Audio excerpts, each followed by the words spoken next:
Patterson. Mrs. Patterson, your grandson was a hero. His journal shows immense courage.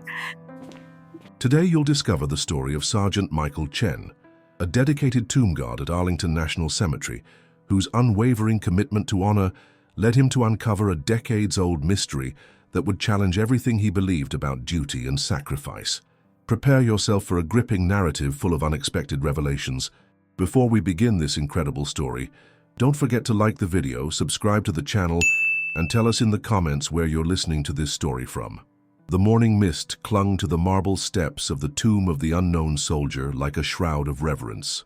Sergeant Michael Chen adjusted his pristine white gloves one final time before beginning his 21-step march across the black mat. Each footfall echoed with the weight of tradition, a rhythm that had remained unbroken for over 90 years. Michael had been guarding the tomb for 18 months, but the solemnity of the duty never diminished.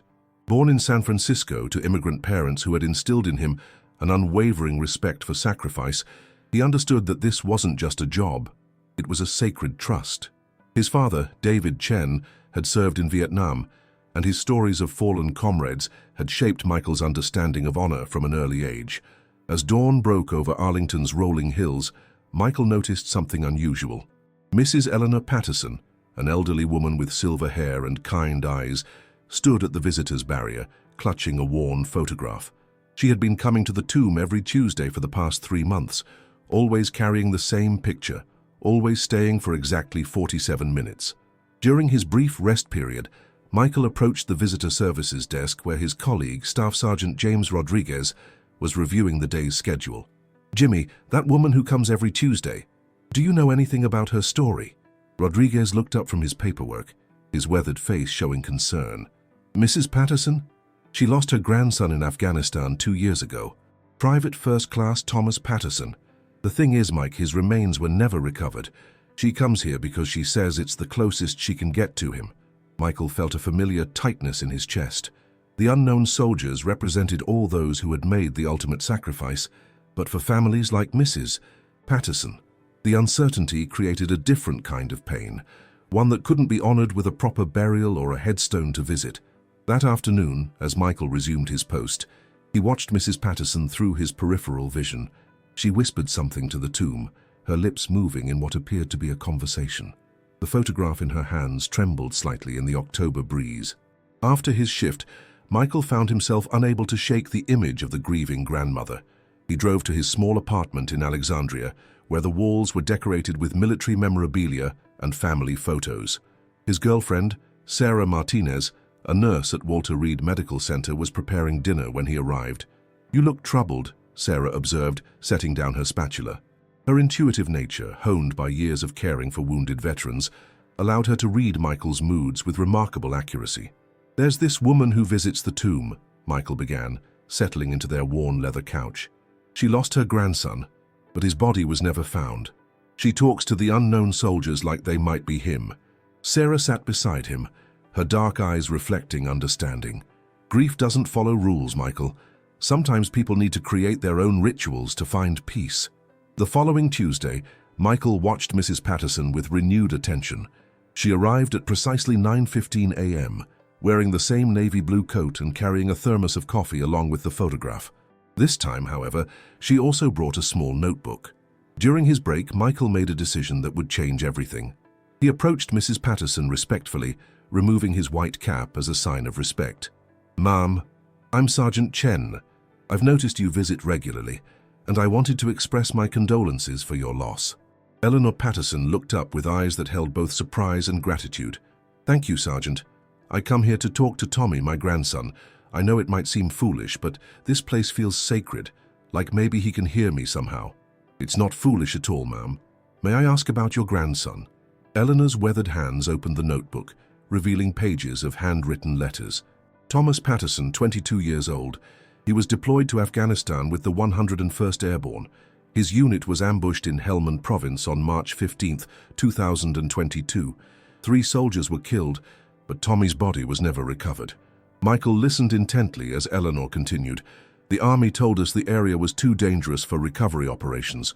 They said he was missing in action, presumed dead, but a mother, or in my case, a grandmother, never stops hoping." "What's in the notebook?" if you don't mind me asking.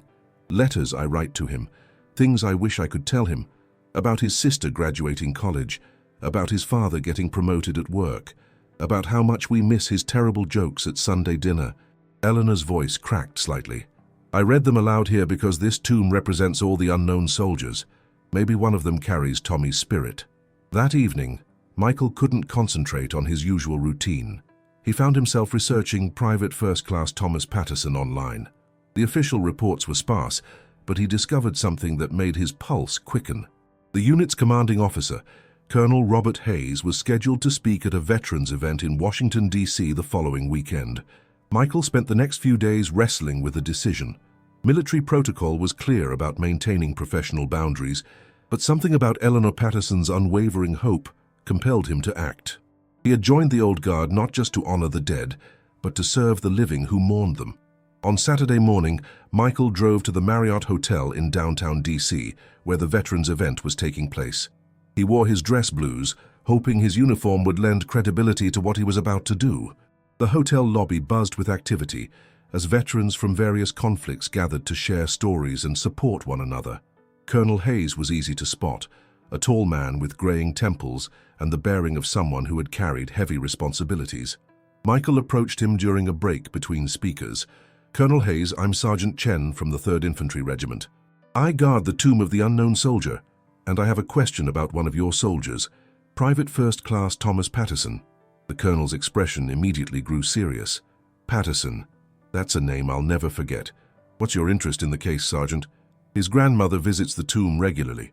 She's still hoping for answers about what happened to him. I know this is unusual, but I was wondering if there's anything at all that might give her some closure." Colonel Hayes was quiet for a long moment, his eyes distant. "Walk with me, Sergeant." They moved to a quieter corner of the lobby, away from the crowd. The colonel's voice dropped to barely above a whisper. "What I'm about to tell you is not classified, but it's not something we publicize either. The ambush that killed Patterson's unit, we did eventually recover the area 6 months later." Michael's heart began to race. "And? We found evidence that Patterson had been taken prisoner initially. There were signs he had been held in a compound about 2 miles from the ambush site. But by the time we got there," Hayes paused, struggling with the memory. "The compound had been abandoned for months," Colonel Hayes continued, his voice heavy with the weight of command decisions that haunted him. "We found personal effects, Patterson's dog tags, pieces of his uniform, and something else. A journal he had been keeping during his captivity." Michael felt his breath catch. "A journal? What did it say?" "The entries detailed his first few weeks in captivity. He wrote about his captors, about escape attempts, about his hope that someone would find him. But the final entries—" Hayes paused, looking around to ensure they weren't being overheard. "The final entries were different. He wrote letters to his family knowing he might not survive. He specifically mentioned his grandmother and how much her Sunday dinners meant to him." The colonel reached into his jacket and pulled out a business card. "The journal and his effects are with the Army's Casualty and Mortuary Affairs Operations Center. Normally these items would be returned to the family, but there were complications with the chain of custody due to the circumstances of recovery." Michael stared at the card, understanding the implications. "You mean his family doesn't know about the journal?"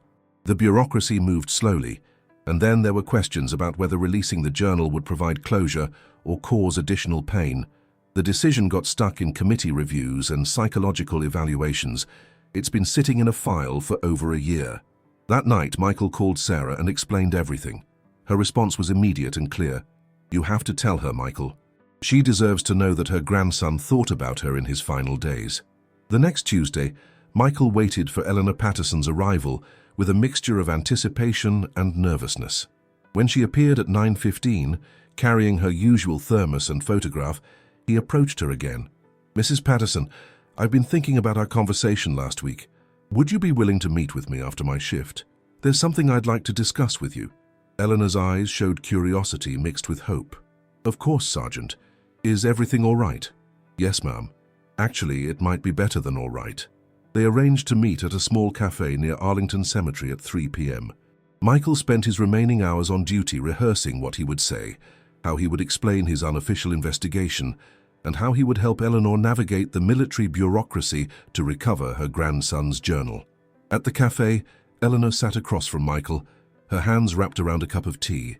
The afternoon sunlight streaming through the windows highlighted the lines of worry and grief that had etched themselves into her face over the past 2 years. "Mrs. Patterson, I want you to know that what I'm about to tell you came from my own initiative. I reached out to your grandson's commanding officer because I felt you deserved answers." Eleanor's grip tightened on her teacup. "You found something about Tommy?" "Yes, ma'am. Colonel Hayes told me that they did eventually recover the area where your grandson was last seen. They found evidence that he survived the initial ambush and was taken prisoner." Tears began to form in Eleanor's eyes. "He was alive?" "For a time, yes. And Mrs. Patterson, they found a journal he kept during his captivity. In it, he wrote letters to his family, including specific mentions of you and how much he treasured your Sunday dinners." Eleanor's composure finally broke, and she wept openly. Michael reached across the table and gently placed his hand over hers. "The journal is currently held by the Army's Casualty Affairs Office. With the right approach, we can get it released to your family." Through her tears, Eleanor managed to speak.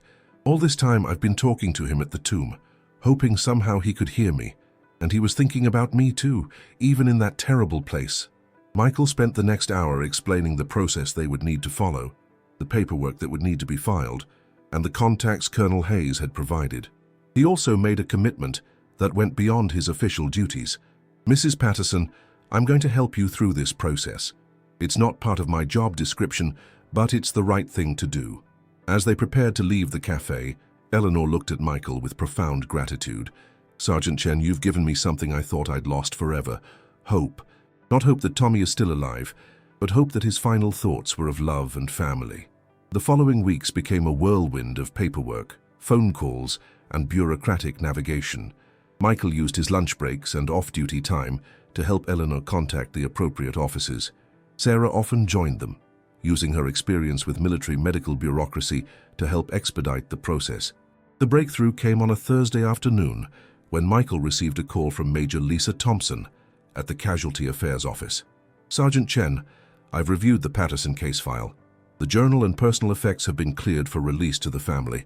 Mrs. Patterson can pick them up next Tuesday." Michael immediately called Eleanor, who had been anxiously waiting by her phone. Her voice trembled with emotion when he delivered the news. "Tuesday? I can see Tommy's journal on Tuesday?" "Yes, ma'am. I'll drive you to the office if you'd like. You shouldn't have to face this alone." On Tuesday morning, Michael picked up Eleanor at her modest home in Arlington. She had dressed carefully for the occasion, wearing a black dress and the pearl necklace her late husband had given her for their 40th anniversary. In her purse, she carried the same photograph of Tommy that she had brought to the tomb every week. The Casualty Affairs Office was located in a nondescript government building in Alexandria. Major Thompson, a compassionate woman in her 40s, greeted them personally. "Mrs. Patterson, I want you to know that your grandson was a hero. The journal shows incredible courage and strength of character." Eleanor's hands shook as Major Thompson placed a sealed box on the conference table. Inside were Tommy's dog tags, a torn piece of his uniform, and a small leather-bound journal with water stains and worn edges. "Take your time, ma'am. There's no rush," Major Thompson said softly. Eleanor opened the journal with reverence, as if handling a sacred text. The first entries were written in Tommy's familiar handwriting, describing his capture and his determination to escape. But as she turned the pages, the tone shifted to something more personal and profound. Michael watched as Eleanor read silently, tears streaming down her face. Finally, she looked up and began to read aloud. "Day 43.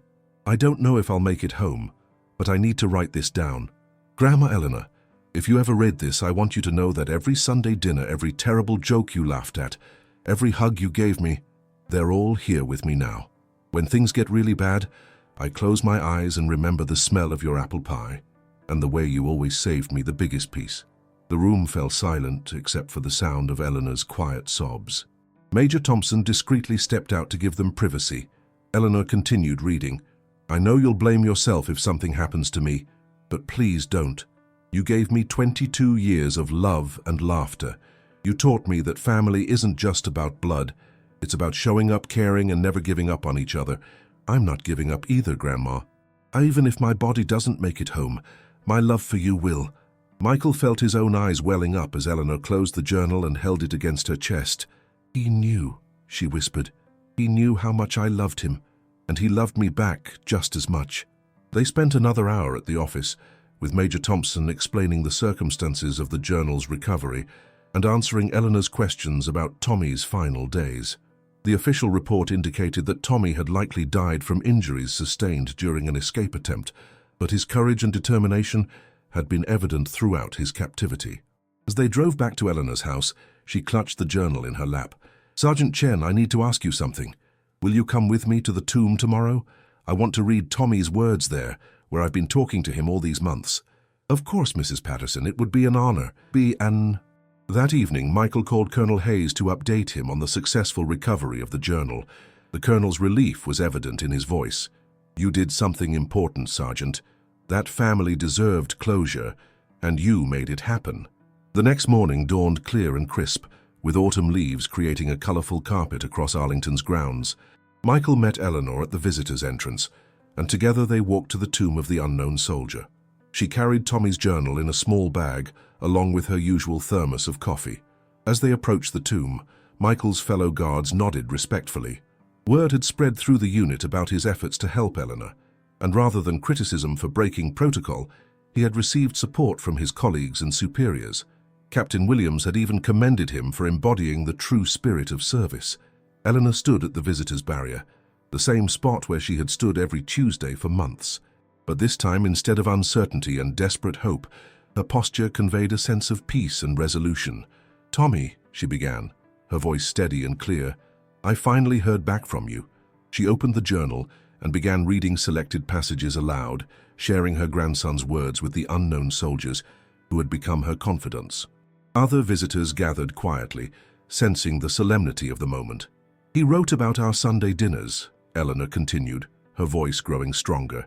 "He wrote about love, about family, about never giving up. He was thinking about home, about all of us, even in his darkest moments." Michael stood at attention nearby, officially on duty, but personally invested in this moment of closure. He watched as Eleanor's weekly ritual transformed from desperate searching to peaceful remembrance. After reading several passages, Eleanor closed the journal and spoke directly to the tomb. "I understand now. You unknown soldiers, you carry the spirits of all our lost ones. Tommy's body may never come home, but his spirit, his love, his memory, they're here with you, and they're here with me." She turned to Michael, her eyes clear and purposeful. "Sergeant Chen, I won't be coming every Tuesday anymore. Not because I love Tommy any less, but because I finally understand that he's not lost. He's everywhere that love and memory exist." Over the following months, Eleanor established a scholarship fund in Tommy's name for military families. She used his journal entries as inspiration for a support group for families of missing service members. Michael continued his duties at the tomb, but with a deeper understanding of the connection between the living and the dead, between duty and compassion. 6 months later, Eleanor returned to the tomb one final time, accompanied by Tommy's parents and sister. They came not to search for answers, but to honor his memory and to thank the unknown soldiers for watching over all those who had made the ultimate sacrifice. Michael was on duty that day, maintaining his precise 21-step march. As Eleanor's family stood in respectful silence, he felt the weight of tradition and the power of human connection converging in that sacred space. After his shift, Eleanor approached him one last time. "Sergeant Chen, you gave me the greatest gift possible. You helped me find my grandson's voice again. But more than that, you showed me that sometimes breaking the rules is the most honorable thing you can do." Michael smiled, thinking about the journey that had brought them to this point. "Mrs. Patterson, you taught me that guarding the tomb isn't just about following protocol. It's about honoring the connection between those who serve and those who love them." As the sun set over Arlington National Cemetery, casting long shadows across the rows of white headstones, Michael understood that his role as a tomb guard had evolved. He wasn't just protecting the memory of unknown soldiers, he was helping to heal the hearts of those they left behind. The tomb stood silent and eternal, but the whispers of love, loss, and remembrance that surrounded it would continue forever, carried by the wind through the hallowed grounds where heroes rest and families find peace.